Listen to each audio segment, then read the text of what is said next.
Also tonight, Buffalo police are trying to figure out how two people died overnight inside a house in Black Rock.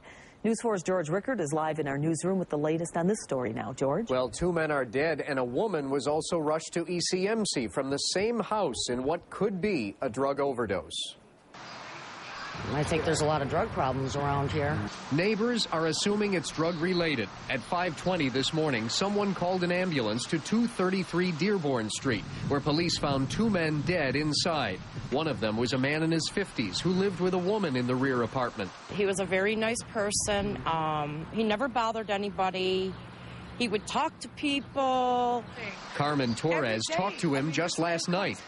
We were talking. He was just fine and everything, but all of a sudden, by 8 o'clock, I see him like dripping.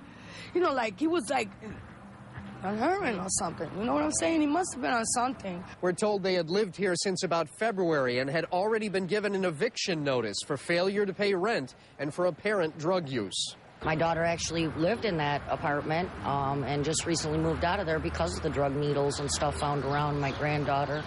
Buffalo police can't say for sure whether drugs were the cause of the two deaths, but about 3 hours after police arrived at this house, a woman in her 40s went into apparent respiratory arrest and was rushed to ECMC. This one lady was sitting on the back, and I think the cop was going like this to her, wasn't getting up or something. It's sad. It's real sad, you know. There's not a lot for these kids to do around in this neighborhood, and a lot of it is through the jobs, I even think, you know. A lot of it is people become depressed, they can't find jobs, and they get in that trend of drinking and doing drugs. Now, an autopsy on the two men was not enough to confirm the cause of death. Police are now awaiting toxicology results. We did a similar story in this same neighborhood 9 years ago, and we'll have more on that at 6. Live in the newsroom, George Rickard, News 4 at 5:30. Thank you, George.